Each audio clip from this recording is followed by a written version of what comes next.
আমাদের উপনিষদ আছে। সনাতন ধর্মে শ্রুতি শাস্ত্রের সারকে বলা হয় উপনিষদ।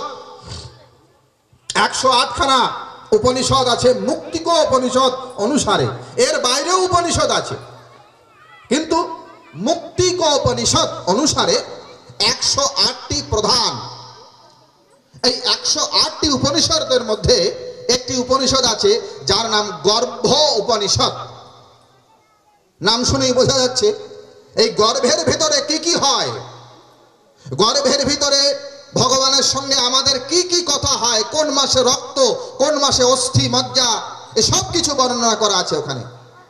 আপনারা অবাক হয়ে যাবেন, আধুনিক বিজ্ঞানের বৈজ্ঞানিক যন্ত্র প্রয়োগ করে গর্ভাবস্থায় শিশুর বিকাশ বিজ্ঞানীরা চিকিৎসকরা দেখেন, কিন্তু লক্ষ লক্ষ অনন্ত বৎসর পূর্বে বৈদিক ঋষিরা গর্ভ উপনিষদের মধ্য দিয়ে ব্যক্ত করেছেন এই গর্ভের ভিতরে কখন রক্ত হয়, কখন অস্থি, কখন মজ্জা, কখন পূর্ণাবয়ব গঠন হয়, সব লেখা আছে।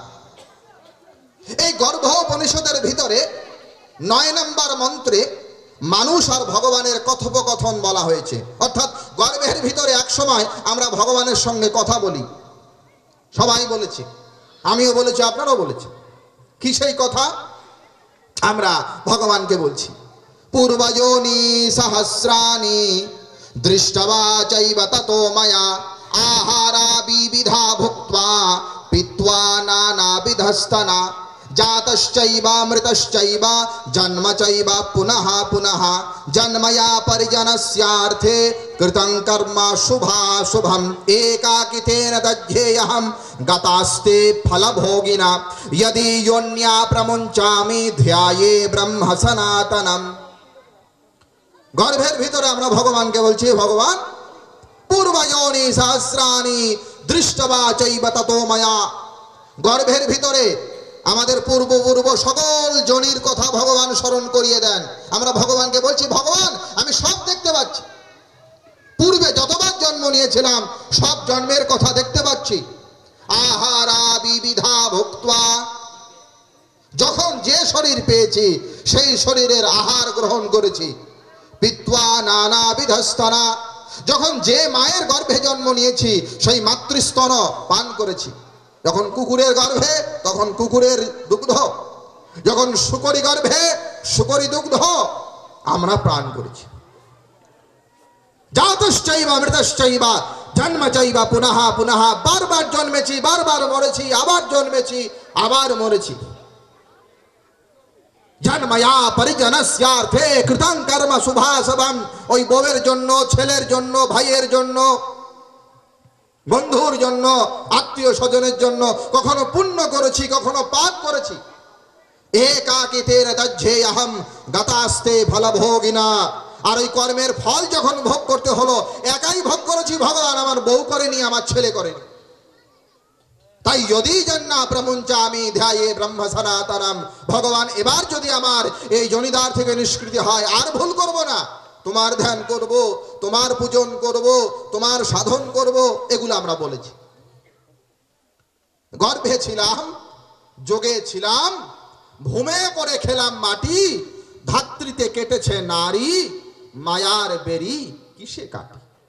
গর্ভ থেকে নিষ্কৃত হওয়ার পরেই আবার সেই বিষয়ে সংসারে স্ত্রী পুত্র পরিবার টাকা পয়সা এগুলো নিয়ে ভগবান বেদব্যাস সাবধান করে দিয়ে বলছেন, অশাশ্বতানি গাত্রানি বিভবা নৈব শাশ্বতঃ নিত্যং সন্নিহিত মৃত্যু কর্তব্য ধর্ম সঞ্চয়ঃ। ব্যাস সংহিতা অধ্যায় 4 শ্লোক 19। খেয়াল করো, এই শরীর চিরস্থায়ী নয়। তোমার অর্থ বিত্ত বাড়ি বৈভব টাকা, এই বৈভব চিরস্থায়ী নয়। নিত্যং সন্নিহিত মৃত্যু, প্রতিনিয়ত মৃত্যু তোমাকে তাড়া করছে। তাই কর্তব্য ধর্ম সঞ্চয়ঃ, ধর্ম করো, ধর্মই কেবল তোমার সহায়, আর কেউ সহায় নয়। সুতরাং ধর্মাচরণ করতে হবে, ধর্ম চর্চা করতে হবে, ধর্ম সিদ্ধান্ত পালন করতে হবে। ধর্ম করব কি করে? খেয়াল খুশি মতো করলে হবে না। ধর্ম করতে গেলে ধর্মশাস্ত্রের বিধি অনুসারে ধর্ম করতে হবে। যেমন যেমন বিধান ধর্মশাস্ত্রে নির্দেশিত হয়েছে তেমন তেমন বিধানকে মেনে ধর্ম করতে হবে।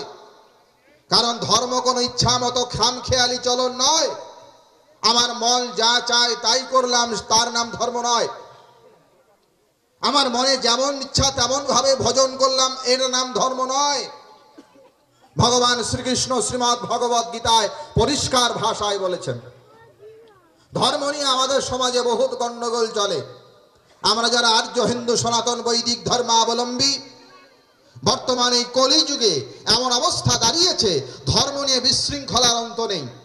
একদল বলছে আমার কথা শোনো, ওদের কথা শুনবে না। আরেক দল বলছে না না না না, আমার কথাই ঠিক আছে, ওর কথা শুনবে না। একদল বলছে আমার রাস্তায় চলো, তাহলে মৃত্যুর পরে গোলকে যাবে।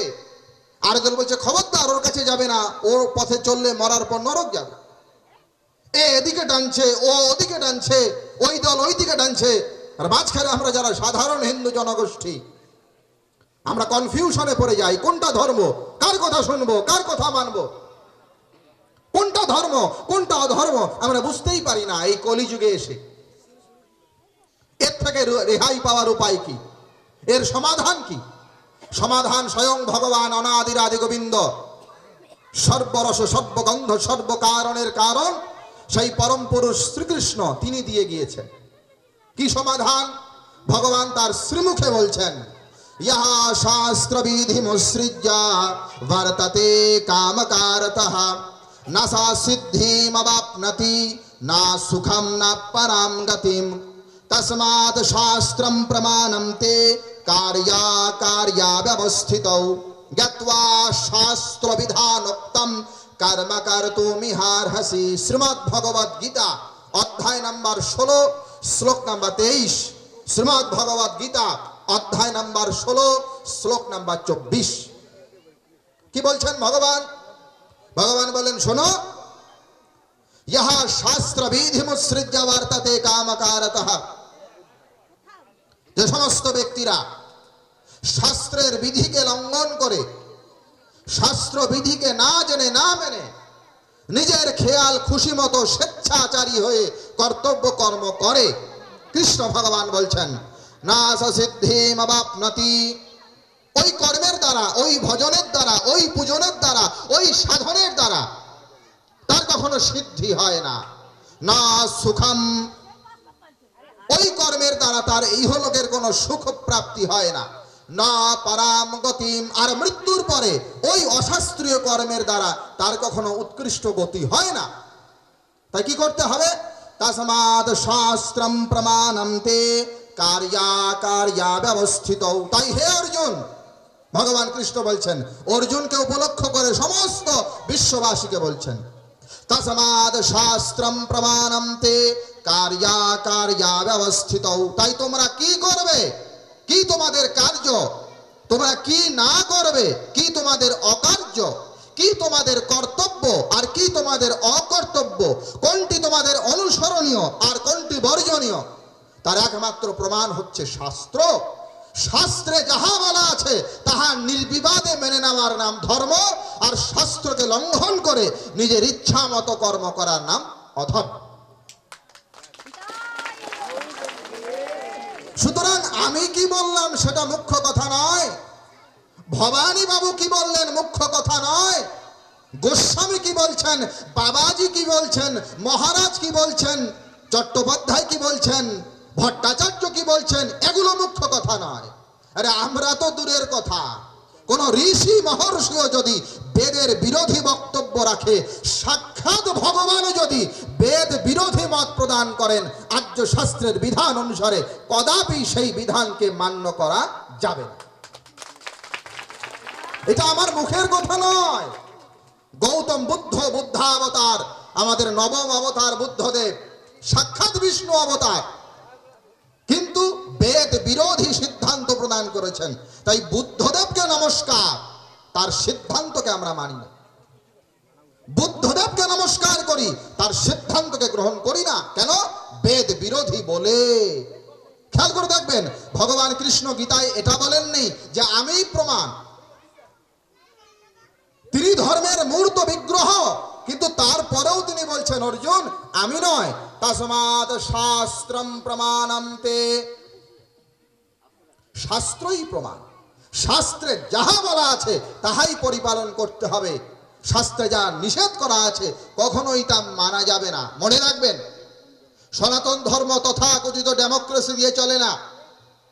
ভোটাভুটি হলো, 10টা ভোট পেল অমুক দল আর 11টা ভোট পেল অমুক দল, তাহলে গণতন্ত্র বলে, ডেমোক্রেসি বলে 11টা ভোট যে পেল তার মতেই জয়যুক্ত হবে। কিন্তু সনাতন ধর্ম এই তথাকথিত ডেমোক্রেসি দিয়ে চলে না। যে আপনারা 10 জন মিলে একটা সিদ্ধান্ত নিলেন, আর অশাস্ত্রীয় যদি হয়, আর একজন যদি শাস্ত্রীয় মত পালন করে, আপনার 10 জনের রায় কিন্তু গ্রহণযোগ্য হবে না। আজকে এমন একটা সময় আমরা দাঁড়িয়ে গিয়েছি, ধর্ম করতে গিয়ে অধর্ম করে ফেলছি। আমরা মনে করছি ধর্ম, হয়ে যাচ্ছে অধর্ম। আমরা ভাবছি এটা বোধহয় ধর্ম, কিন্তু আদতে অধর্ম। কেন? আমরা শাস্ত্রবিধিকে জানছি না। শাস্ত্রবিধিকে বাদ দিয়ে অশাস্ত্রীয় মন করা কাল্পনিক কেচ্ছা কাহিনী, এগুলোকেই আমরা ধর্ম বলে মনে করছি। যার সঙ্গে না বেদের সম্পর্ক, যার সঙ্গে না স্মৃতির সম্পর্ক, যার সঙ্গে ভাগবত পুরাণাদির সম্পর্ক কিচ্ছু নাই। শুধু মন গড়া, মনোলোভা, চটকদার কথাবার্তা, এগুলোকে আমরা আকৃষ্ট হয়ে এগুলোতে আমরা একেবারে নিজেদেরকে বিলিয়ে দিয়ে ওইটাকেই আঁকড়ে ধরছি। এজন্য ধর্ম করতে গিয়ে পদে পদে আমরা অধর্ম করছি। মনে রাখতে হবে, ভাগবত মহাপুরাণের 11তম স্কন্ধে 3য় অধ্যায় বেদব্যাস লিখছেন, যিনি বেদ মার্গকে পরিত্যাগ করেন, না চারেত যস্তু বেদোক্তম স্বয়মজ্ঞা অজিতেন্দ্রিয়ঃ বিকর্মণা হি অধর্মেণ মৃত্যুমুপাইতি সহ। যিনি বেদোক্ত কর্মকে পরিত্যাগ করেন, বেদোক্ত কর্ম করেন না, তিনি বিকর্মী হন, তিনি অধর্মী হন। আর মরার পরে মৃত্যুমুপাইতি সহ, মৃত্যুর পরে ঘোর ঘোর নরকে তার গমন হয়। কাজেই আমাদের কর্তব্য, আমরা যতটুকু করব দেখতে হবে এটি শাস্ত্রসম্মত কিনা। যদি অশাস্ত্রীয় হয় কদাপি তা মান্য করা যাবে না। কেননা এই সনাতন ধর্ম শাস্ত্র নির্ভর। শাস্ত্র সাক্ষাৎ ভগবান। আমরা এই যে শাস্ত্রতে মাল্য প্রদান করেছি, এগুলো নিছক কোনো কাগজে ছাপা বই নয়। প্রিন্ট থেকে, প্রেস থেকে প্রিন্ট হয়ে এই বই হয়ে গেল, আমরা বাজার থেকে কিনে এনে পড়লাম, এমনটা ভাববেন না।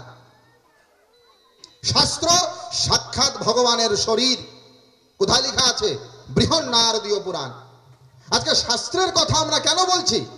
ব্রাহ্মণ মন্ডলে সভার আয়োজন করেছে, কাউকে তিরস্কারের জন্য নয়, কাউকে ছোট করার জন্য নয়, কাউকে হেয় করার জন্য নয়।